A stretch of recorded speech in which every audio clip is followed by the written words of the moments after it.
So you got a nice Corvette like this, Ivan, and you want to learn how to really wash and decontaminate it. Hi, I'm Ivan. I'm Nick. This is DIY Detail. Today we're going to go over the elements of decontaminating, washing, getting really in-depth with this beautiful orange Corvette. It could be a Corvette, it could be any car out there, and you could be a professional detailer or enthusiast, a DIYer, so to speak. Yeah. This is for you. This is to help you understand what we're doing and why. Safe wash method. We're also decontaminating, Ivan. Why is that? Right, because eventually we're going to be polishing and ceramic coating this vehicle, but right now we're going to concentrate on getting it clean.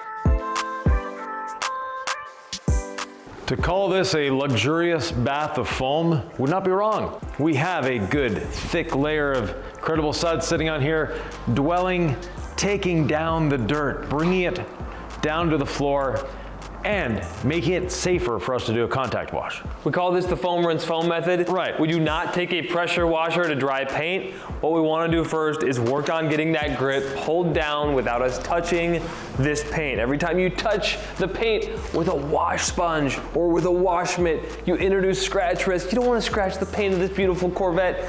You want to treat it like it deserves to be treated. Exactly. Now, this Corvette has zero protection on it. The owner just took possession not that long ago and was waiting for us to coat it.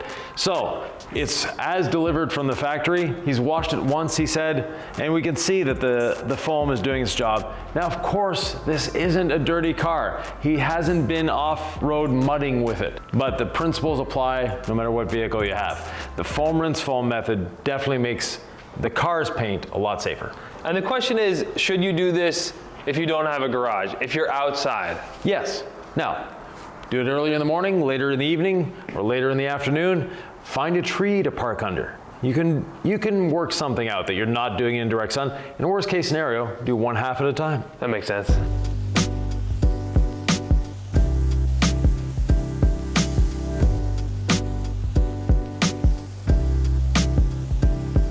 Nick, we've foamed, we've rinsed, and now we get to foam again. We're foaming again, Ivan, for lubrication before we put our contact onto the paint. Exactly. Basically, I'm just using what's left over in the foam cannon.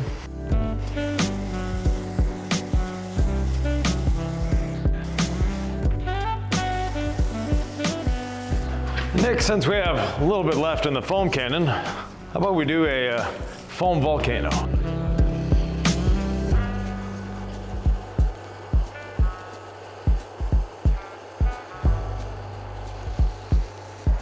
That's always so much fun. Ivan, it's about that time, isn't it? Wheel o'clock. Wheel o'clock, you do the wheels, I'll start on the body. And now, no iron remover on these wheels. How do we feel about that? we know that they're very well maintained. We know they're ceramic coated because the owner took the time to ceramic coat them as soon as he bought them. So we don't really need iron remover. It's not necessary every time, and we don't need all clean on them. They're not that dirty. The Incredible Suds will do a fantastic job on them.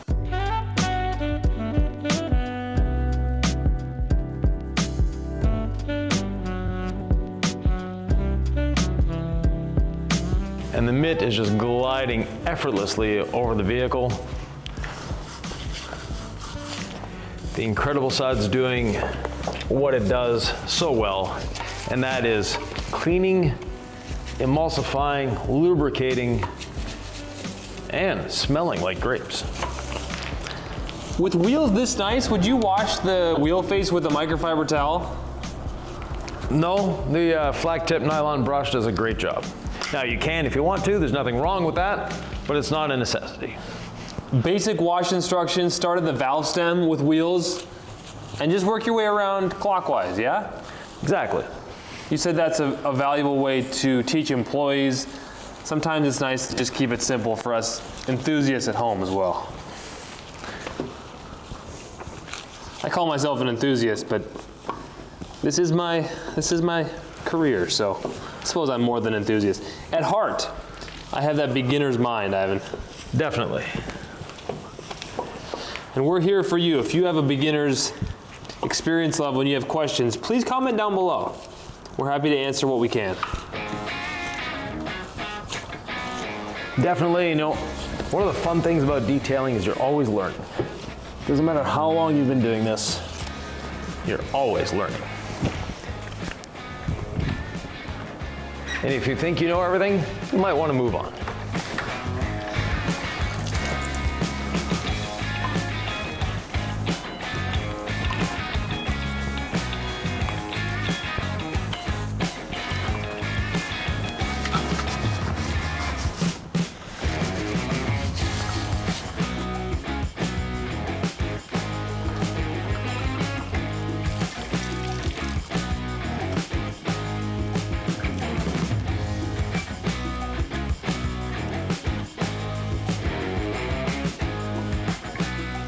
Yvan, how do we feel about the C8 Corvette?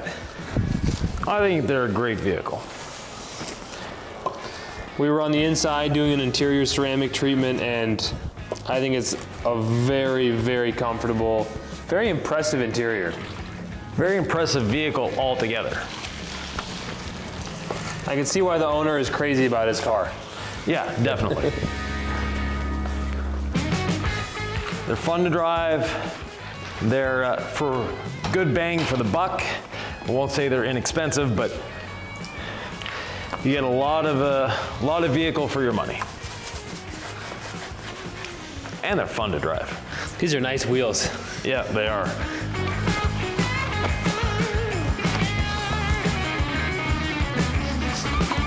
And the Corvette engineer that designed these taillights has never detailed a car before in his life.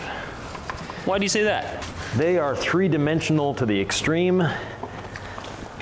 Getting the washman in there is not easy. I can't imagine trying to get in there and polish them when that will be needed eventually.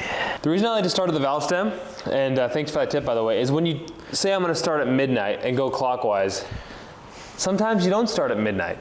Sometimes you start at 9. Sometimes you start at 3.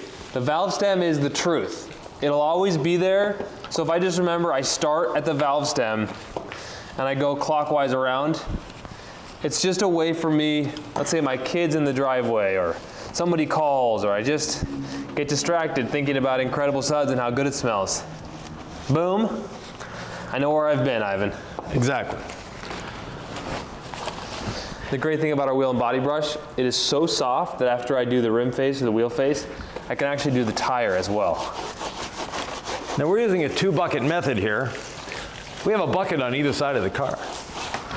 It's nice when you have 2 people to have 2 buckets. Yeah, and even when you're by yourself, you're not having to drag the bucket around. Like many shops, we have a drain, but the shop floor isn't exactly sloped to the drain. That's what happens when you have a 70-year-old building. But we'll exchange a bit of squeegeeing for having a comfortable, nice place to detail in. I don't mind the squeegee, Yvan. I like to leave the front bumper to last most of the time because it had a couple insects on it. And leaving the Incredible Suds dwell longer makes the insects easier to get off. Nick, if we're just washing, right now we'd be rinsing and drying off. But we have a little extra for this Corvette, and that is a mechanical and chemical decontamination. To do so, I'm using our DIY iron remover, our perforated synthetic decontamination towel, and as always, less is more. 1 spray on the towel, 1 spray on the Corvette. Where I sprayed is where I deposit my towel, and with no pressure, glide it across the surface. Yvan, you make it sound so easy, I feel like anybody can do it. It is super easy, fun, and yes, anyone can do it. You know, the key with this towel is the less pressure you use, the happier it's going to be. Truly, this is a great way to just maintain your ceramic coated or non-ceramic coated vehicle. Yvan, it might sound a little excessive, but I like to do it every couple of months. Exactly. You don't need to do it any more than every 6 months, but I just like to keep up on the contamination, whether it's a coated vehicle or it's a non-coated vehicle, because the iron remover has the lubrication, the decon towel, no pressure at all on it. It's not gonna mar up your paint. Yeah, exactly. And it just keeps the paint clean. It does, and you know, whether your vehicle is coated or not coated, it doesn't matter. You can always benefit from this.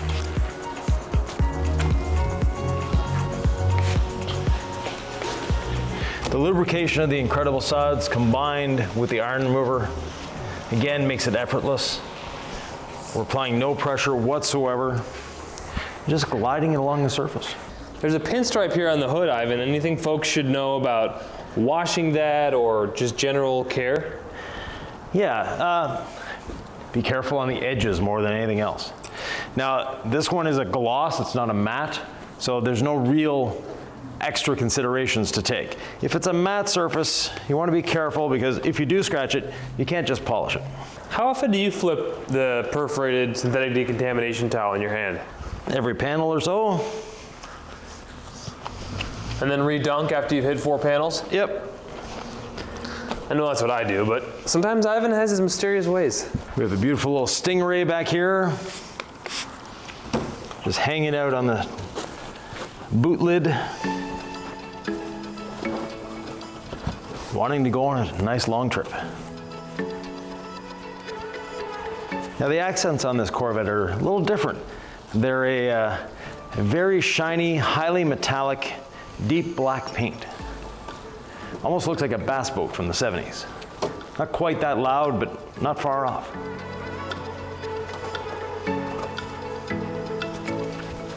Very, very little contamination on this vehicle. Yeah, very well maintained. How many miles did you say? A little under 2,000. Okay, so a brand new car. Pretty much. Now they did the factory delivery in Kentucky, or actually the museum delivery, which is close to the factory, in Bowling Green, Kentucky. Which, if you're gonna buy a new Corvette, might as well splurge and go to Kentucky and then drive it home. All done? Yes, sir. Just have the front bumper to do, and then we can rinse away. Why did you wait to do the front bumper till the end? Again, just a habit of leaving the bumper till the end. Most likely to have the most stuff on it, is that right? Or? Exactly. Yeah. I've already redunked my towel once, so it's a freshie at this point, right? You just redunk it. If anything large got caught on there, which it hopefully shouldn't have after our contact wash, No. it drops down in there. But you know, if you have any questions about the towel, just flip the side, inspect it. This process just works, Ivan. Exactly. Spend the time on the front bumper to get those bug guts. It's Yeah. easy to just pass by them. I've seen a lot of detailers do it. There's ceramic coating with a bug gut on the front. They just kind of pluck it off with their fingers as they're going about that last step. Yeah. Don't do it then. Proper preparation. It'll prevent it from etching in if it's just a maintenance wash. It's just a good idea. This is where the bug guts are. Yep. Get them now. Better now than later. Exactly. Okay?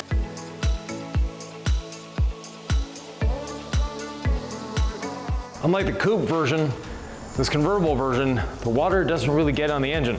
The coupe version, you have that nice window looking in on the engine, but it's sometimes a little frustrating because every time you hose the vehicle down, it goes on the engine, you see it. The convertible is a little more closed off.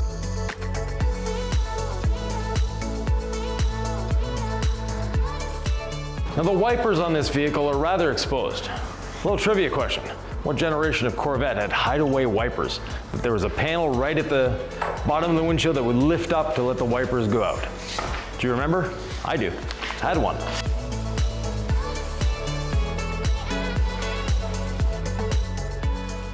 I'm being very careful to rinse everything off the vehicle because the iron remover has a tendency to want to hang around. And the owner had mentioned to us that he ceramic coated his wheels with our 8-year ceramic coating. I'm going to give it a little top up with quick beads. They were so easy to clean. That's why I commented on the wheels. I was like, these are so nice. Yeah, they're nice wheels, but I said they were nice because they were such a joy to clean. Yeah, exactly.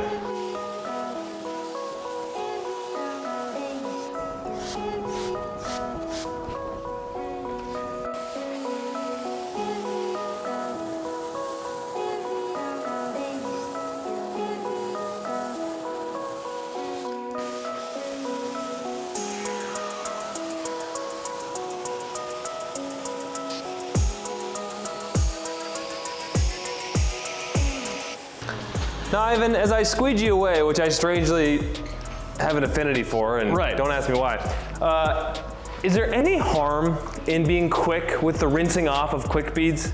I mean, we say let it dwell for 30 seconds. The problem is if you do the whole car and you use way too much product and you're in direct sunlight, you can run into some streaking issues if you use way too much, right? So what I tell people is spray it on and rinse it immediately, right? You're not gonna maybe get the longevity of letting it dwell for that certain window. Right. But I'm just wondering if you have any thoughts on the quick spray and rinse. Yeah, there's no harm whatsoever. You know, especially if you're working in direct sunlight, if the panel is hot, then yeah, you want to be a little quicker with your rinsing. One thing we're not in a rush to do is actually dry this vehicle. We're not going to purposely let the water 100% dry on it, but letting it drip off a little while actually makes the drying easier. The only time I'm not using a drying aid is before polishing. Right. But if I rinse this wash, I don't technically need a drying aid, I just want one. No, exactly. Now, today we were suds washing and we are going to be polishing, that's why we're not using a drying aid. Now, if you wanted to use a drying aid, if it were a little difficult to dry, you could just spritz on a bit of rinseless wash. That becomes your drying aid, but it doesn't leave anything behind. And that's the important thing when you're wanting to polish, is not to leave something on the paint. Ivan, how long have drying aids been around? Like, when did that term come into the industry? The term came about, I'd say about 20 years ago. First time I heard it. And the term drying aid is a little misleading. Should we call it drying lubricant? Because when we're doing this, and you're just using a towel with water, water is a solvent, and we run the risk of slightly marring the paint. Now, we know we're going to be polishing this in 20 minutes or so we're not that concerned. But if you're doing your regular maintenance wash, you want to use a drying aid every time. If you're concerned about the drips coming out of your mirror, that might be a time instead to opt for a rinseless wash. And if you're wondering, what is a rinseless wash? I heard them talk about it a little bit. Well, guess what? Rinseless washing is simple, it is easy, it is safe, and it is effective. To learn more about it, folks, go right here.